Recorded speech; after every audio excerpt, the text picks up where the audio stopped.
The idea was that people, that we wanted people to do something active, to actually to be inspired by the films, to do something about what they've seen.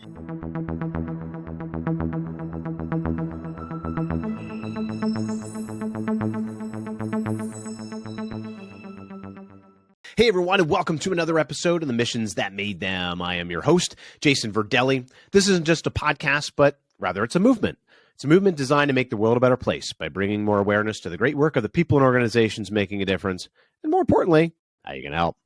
We live in a world today surrounded by a narrative in the media that focuses in on negativity and draws attention to the problems, but not the solutions. Our guests represent the solutions, not the problems. And with that, I am super excited to have Kelly Devine and Nina Strike with the Global Peace Film Festival. And they're going to tell us their story, what this is all about, and more importantly, how you can help. You know, everything we talk about on the podcast is about how you, as the listener, as the viewer, can be a part of the solution and making the world a better place. And what Kelly and Nina have done with their organization and what their organization does absolutely represents everything we talk about on this podcast. So super excited to have them on. So without further ado, Kelly, Nina, welcome. Thank you. Great to be with you. Excellent. So couldn't agree more.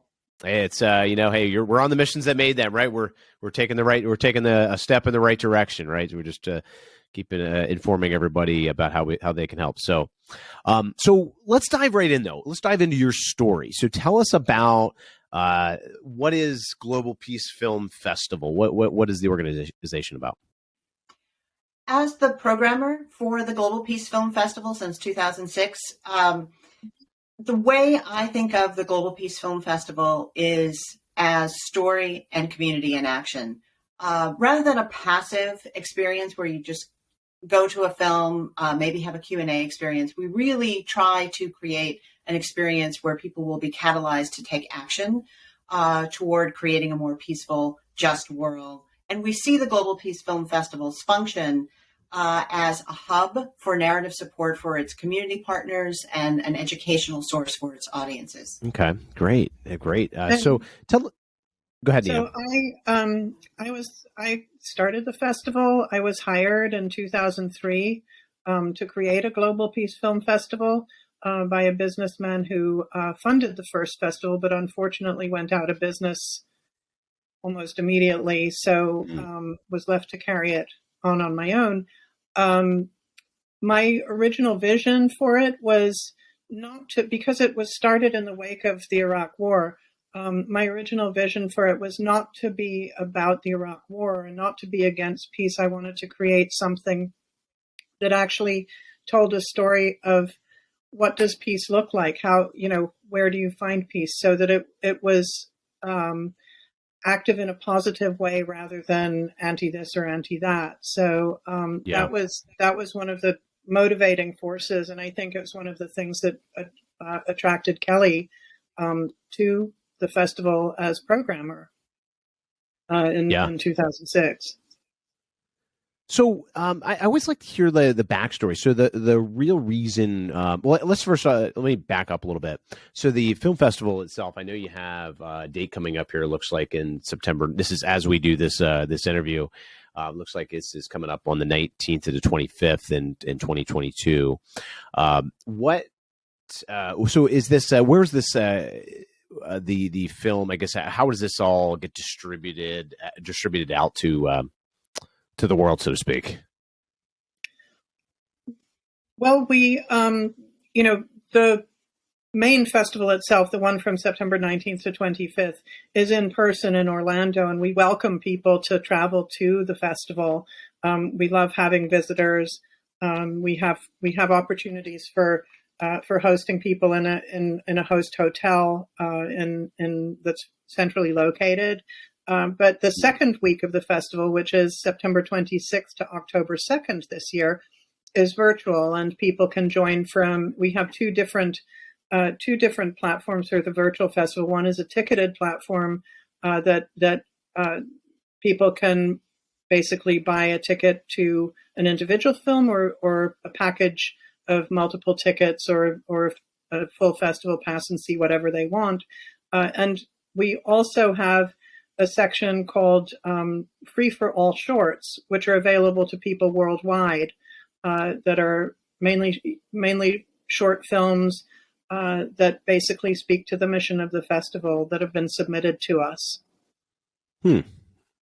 Yeah. So tell me about so you had the virtual format where people can access, as well as obviously the physical format in Florida, and but I guess as far as I always like to understand kind of the core, what's the nucleus behind this, right? Like why was this really? I know you touched on it a little bit, Nina, but what's the driving force behind these?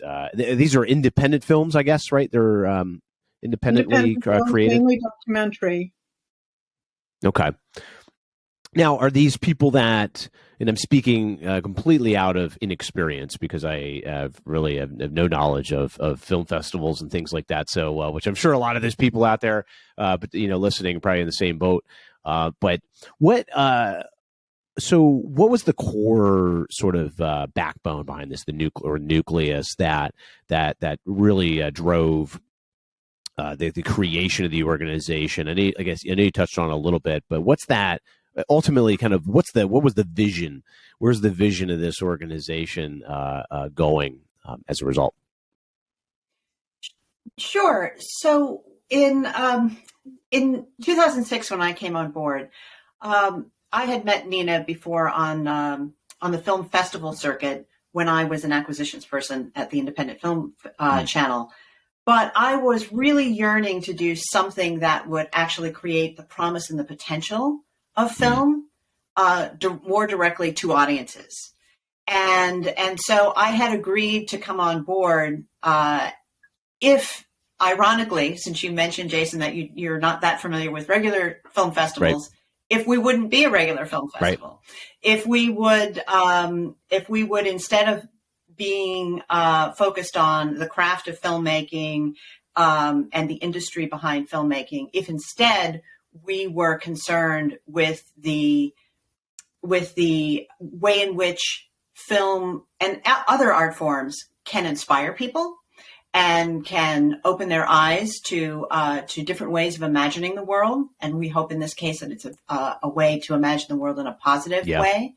So that was when Nina approached me about coming on board as a programmer, interestingly, I said, yes, I will program this film festival if we stop thinking about it as a film festival and instead think of it as a social engagement, community organizing opportunity that just happens to center on the promise that the arts hold. Yeah. And I had actually started when I was hired to create the festival, I didn't even know the area code in Orlando, so I really didn't know what the place was about or anything. I learned very quickly, but then losing funding after actually before the first year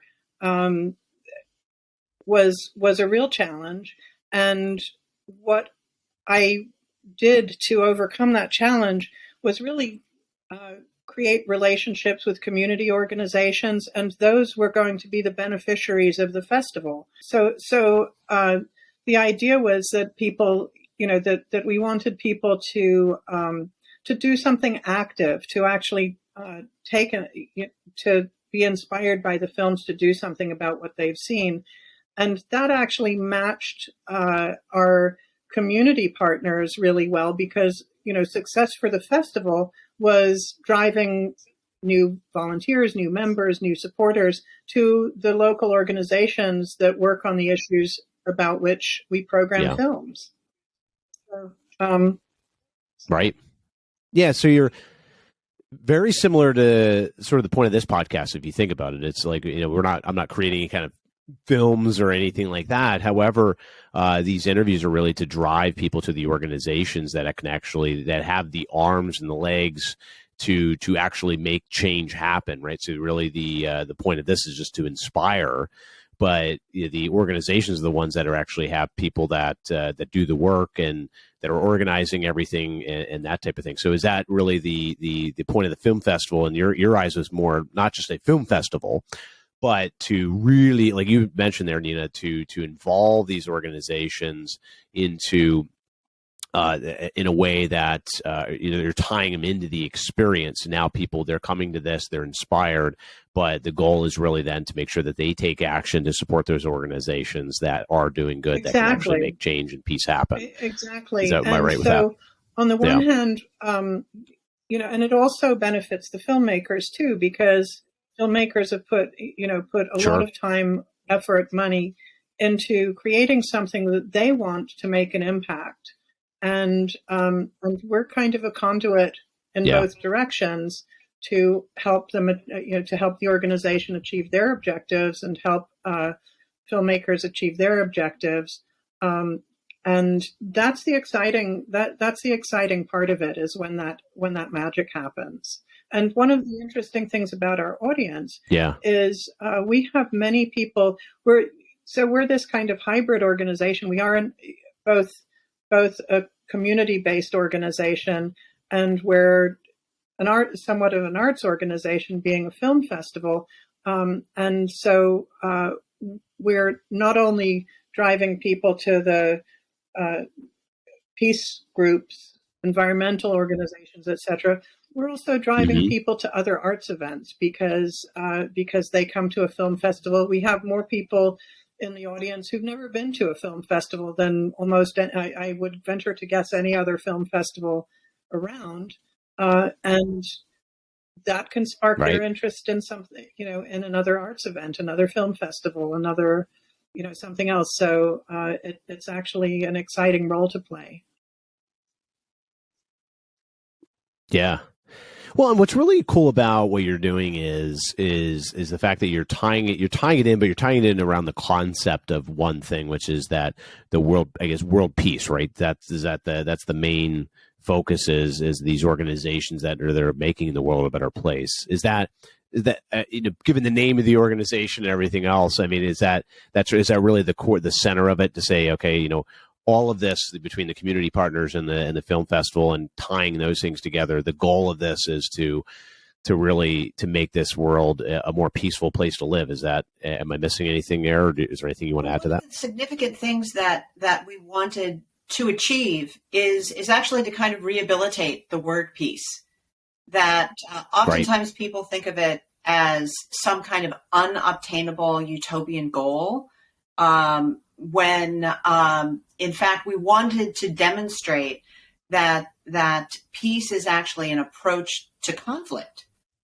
It's an approach to how you handle conflict, how you create space for mutual respect and for growth and for solving problems together, not some kind of erasure of the differences that we have amongst ourselves. And certainly the global aspect is, we are part of one big planet and one, big family, and good ideas don't only come from one place or one country. So we wanted to make sure that we could connect people to models of peacemaking, of solutions, wherever they may come from, and so it's wonderful. Again, Nina had touched on the most gratifying aspect is the communication we have with our audiences and watching how they take up the stories and the opportunities and the models that we provide, and see people reach out, to people across the world through the films and realize those wonderful commonalities and the shared humanity that we all have. Yeah. And we live in a world today too, that we have this narrative in the media that focuses in on negativity a lot, because guess what? It draws attention and it draws numbers, it draws ratings. And when you have ratings, you can charge more for your advertising and you build a bigger business, right? So what is it really driven by? It's really driven by a business model. What I love about organizations like yours is that that's not the purpose of it, right? The purpose is not to create media that makes people feel insecure, because guess what? When you feel insecure to something, you attach yourself to it, and media companies know that that's the way that they hook you and keep you coming back to receive more of that information, right? It's sort of like a bad drug or a bad just something bad in general, right? But yet there's some weird thing that keeps you coming back to it. What I love about what you guys are doing, though, is, your angle is, hey, we're starting with, we're not starting with the business model first and working backwards to that. We're starting with the overall goal of connecting communities around the world around this, and then connecting them to the organizations that can help, worldwide. This isn't just something that's in Florida or the United States. I mean, you guys are taking this, especially with your reach virtually and everything else. You can take this thing global, which is awesome. Yeah. Well, you mentioned. So what? Jason, you mentioned the word "start," and that is. It's funny that you mentioned that word, because our slogan is "It starts here."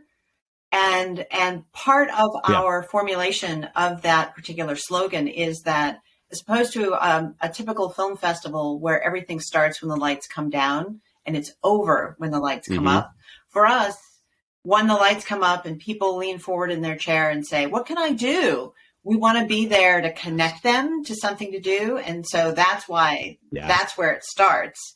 And, and there are all kinds of ways in which Nina stays so close to the community and comes back and tells me, weeks, months, years after a particular film or program that we had set up, will tell me the outcomes, the way in which students have changed their majors and started organizations, the way the local groups that we support, the way that they have grown their membership bases, and also just the way that because we're coming up on our 20th year, my 17th as a programmer, but the organization's 20th year, the goodwill and the trust that Nina has engendered over the 2 decades with our community partners has made us an organization that people trust and look to in times of adversity and times of celebration. Yeah. That's, what I like about that too, is your when you say about the start part, I'll just go back to that. It does start when the lights come up, right? It starts when you're done watching this podcast, right? So people hear about this, are like, what do I do? What is this thing? Where do I go? I mean, which, by the way, if you were watching, make sure you go to peacefilmfest.org. I might write peacefilmfest.org. You can check out their events. They can check out, make sure that you get registered for this year's film festival. But you can find out a number of different things about the organization, and you guys do. There's a lot of different things that you guys do, and are really centered around, which is just incredible. But so again, that is peacefilmfest.org. But I totally agree, because I think you have to, as a person that's getting involved into this. I mean, if you can set the expectation that, we're not just here to inspire you and just to entertain you. No, the real thing what we're trying to do is we're trying to make sure that we give you a pathway to actually make a difference in that. And I think what you're doing is bridging that, where you say it starts when the lights come up. Well, that you're bridging that excitement and that interest and all of that, those feelings that people get. They're like, they're makes them mad because they see something, wrong with how we're treating the environment, or how we're handling certain scenarios around the world. But if they can say, how can I get involved? How can I help? And I think that's that if we all share that mentality, and if we can all learn more and get inspired to take action, and then have that bridge to do so, then we all become part of that solution. And then we do achieve world peace in that process, right? But we just need to reach enough people where enough people are taking action. Which brings me to my next question. How do you promote this? How do you get this? How do you get the word out about this? there's a newsletter that people can sign up for. There's a link on the website for a sign up page. Follow us on social media. We have Twitter, Facebook, Instagram, and sign up for our YouTube channel. We interview almost every filmmaker that has a film in the festival and some of our community partners, particularly for this 20th anniversary year, where we're doing a lot more. We're doing a lot of community screenings, bringing back festival favorites from previous festivals. That's, of course, in Central Florida. We do have fairly regularly virtual screenings that we're able to host and join. We also there's besides the newsletter and social media, we're currently running a $20 for 20 years text to give campaign. So people can text GPFF to 41444 in the month of April 2022. Any donation made to that text to give number will be matched by 15%. After that, it's just a straight donation, but $20 for 20 years. We hope people will be inspired to support us and our ability to bring more films to more people and create more engagement and more support for our partner organizations. That's incredible. That's awesome. Well, that gives people the incentive right now to take advantage of that.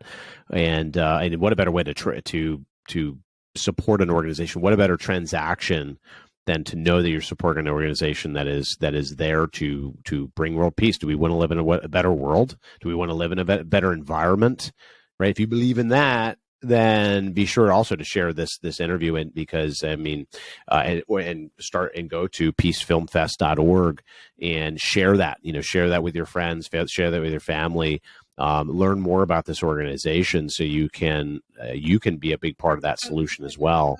One question I wanted to is in terms of, we're very careful in terms of sponsorship, and we like to work with fair trade companies and organizations and environmentally conscious organizations, B Corps, and things like that. So if anybody watching or listening to this is part of a company like that, please email us or contact us. The general email box is info@peacefilmfest.org.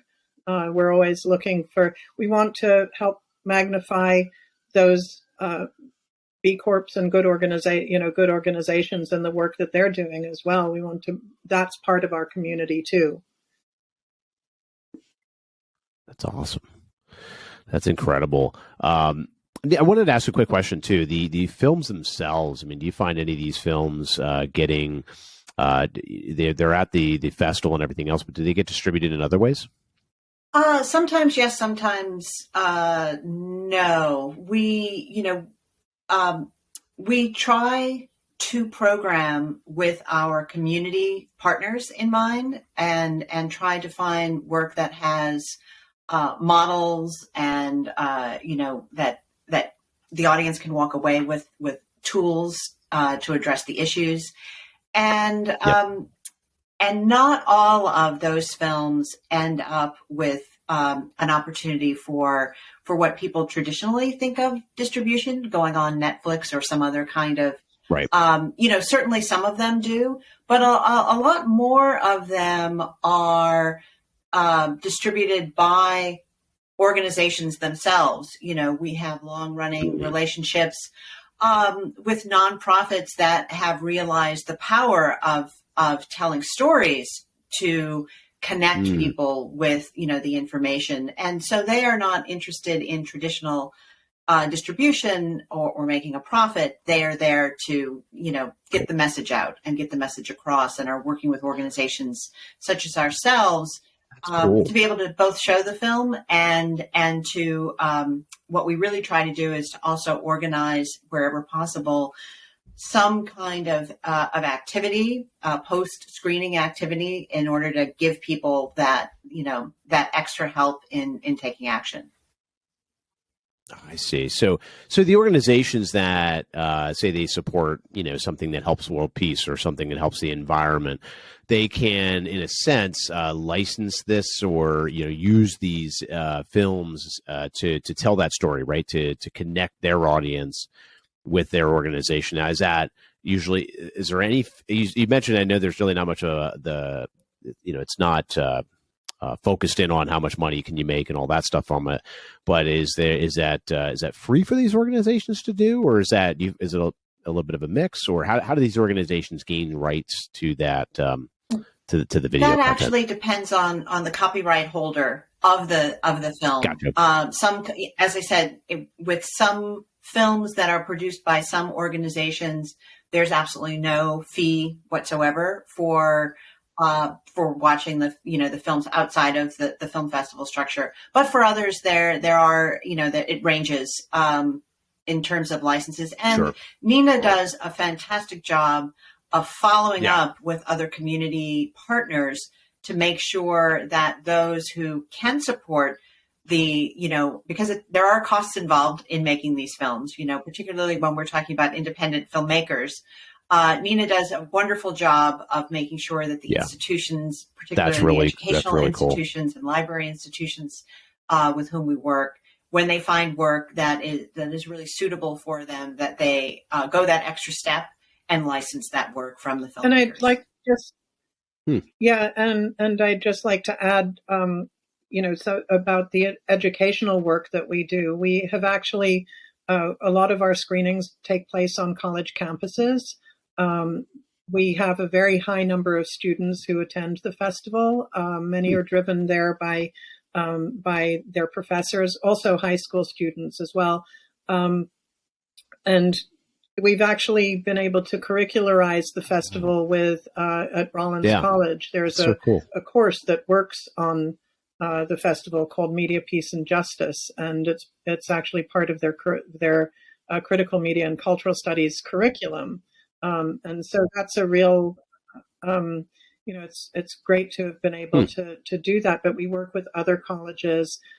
We've actually had interns from non-local colleges. Last year we had an intern from Georgia Tech, and so students are our future. That's awesome. And so these films and them really what you're doing is you're helping and distribute that, but it's hitting college campuses, it's hitting curriculum. That's another part of hitting core part of our work. The companies, the organizations, even the other nonprofits that really can use these as stories to be able to connect their purpose and their mission with an audience, right? Because it's all about making the connection and deepening those connections so people can align their core values with the organization's core values. And if that film it really represents those core values and shows examples of that, that's where a connection is made, and that's where people are become not just exposed to them, but they become followers of these organizations, right? Because they're like, we all know the power of a story,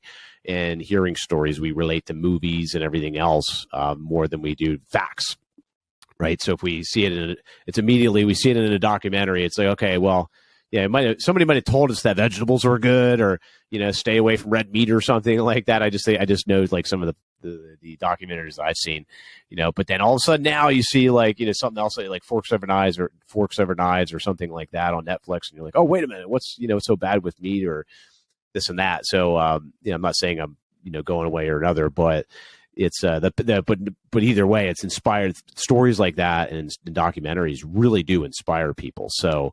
The fact that you're taking that and then you're taking it to a whole new level and connecting those stories to the organizations that are making a difference and allowing them to use it as a way to connect with their audience. So cool.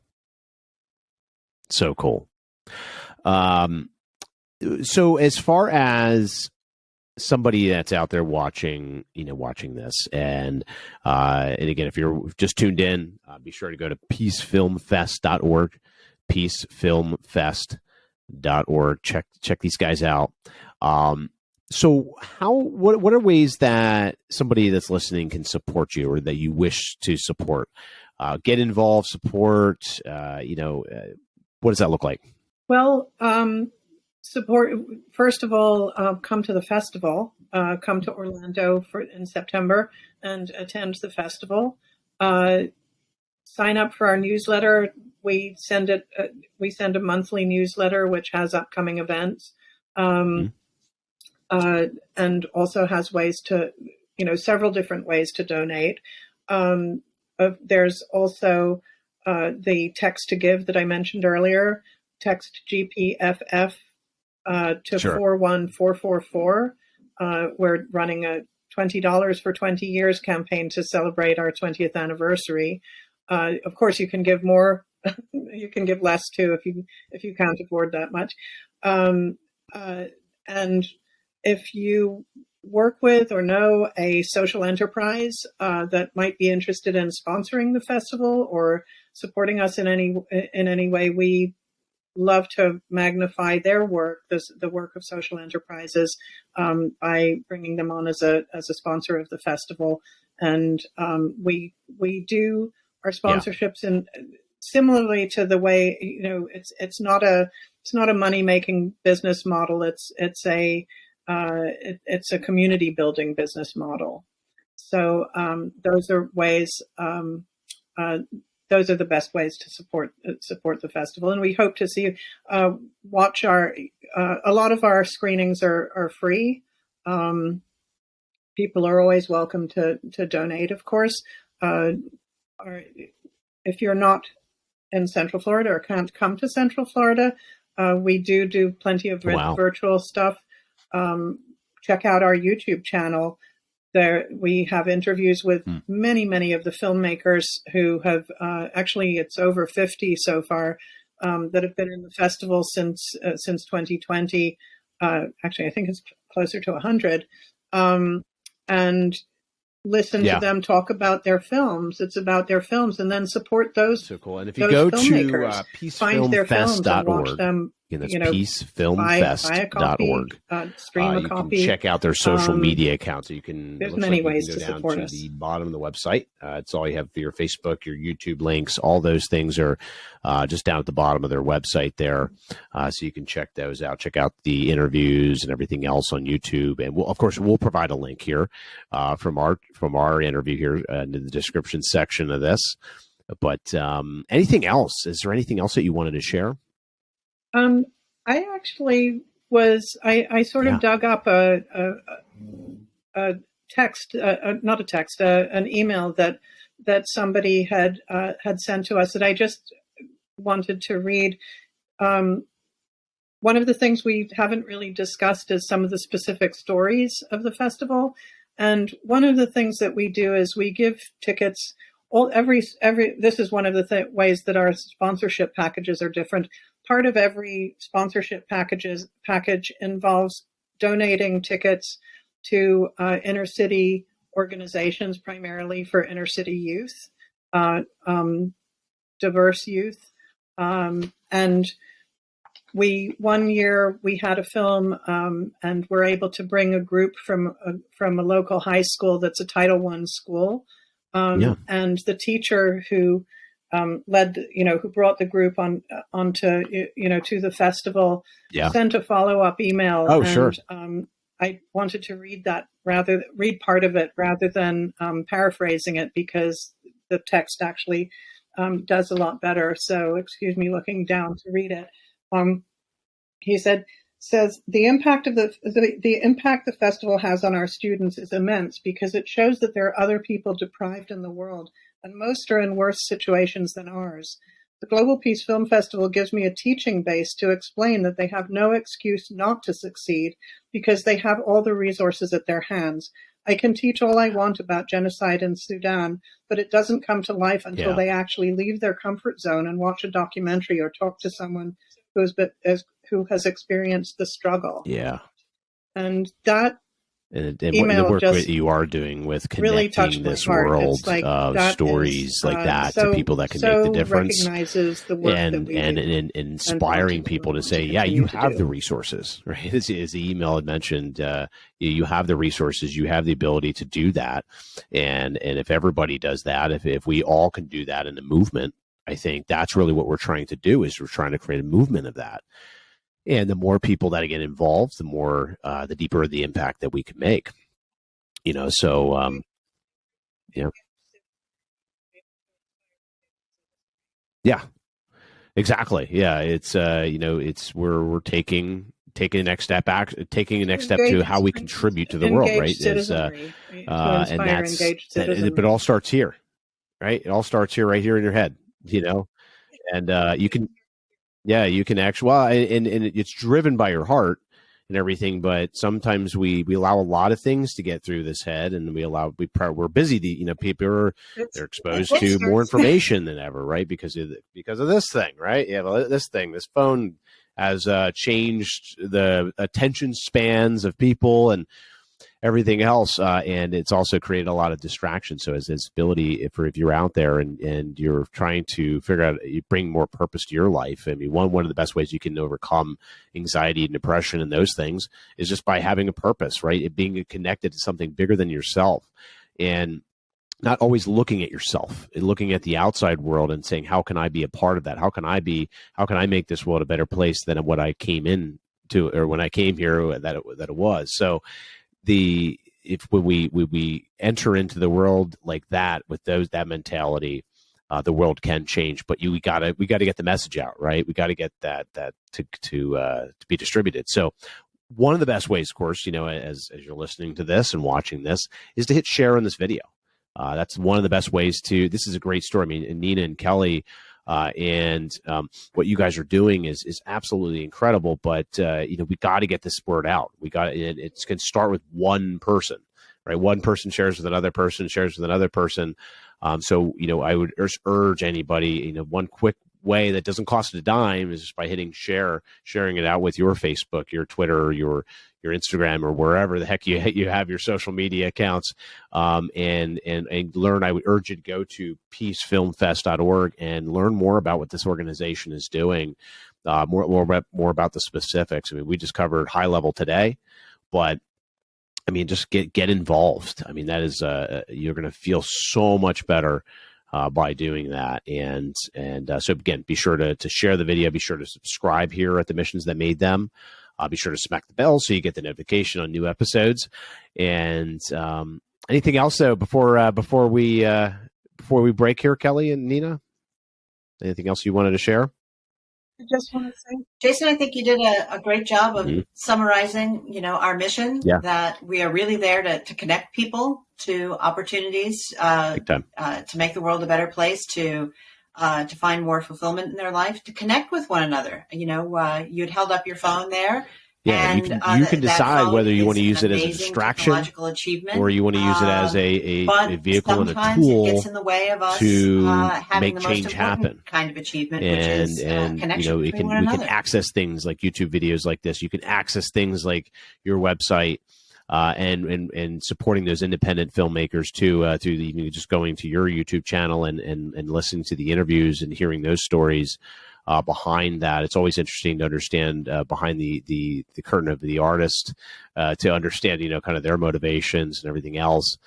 So it would inspire your life too. I mean, anybody that's listening to this, these stories can inspire you. And what I love about the Missions That Made Them, I love about doing this is that you learn so many organizations and you learn that the world is a great place out there. You just need to look. You just need to know where to look. And I've been very blessed to be interviewing people, Kelly and Nina. I enjoy that, but also the fact that what I really appreciate is that the organizations like yours, which are making the connection between story and solution. That's what you're literally doing, as I see it, is you're making that connection between story and solution. And, we're getting this out obviously to a portion of that world, but I want to continue to keep continue with that positive energy that you have and everything. And I think if we all do that and we look at these devices and we look at all the technology and everything else as part of the solution and not part of the problem, we will make this world a better place for sure. So with that said, everybody, thank you for watching. Be sure to tune in next time. Be sure to check out peacefilmfest.org. And more importantly, have a great rest of your day.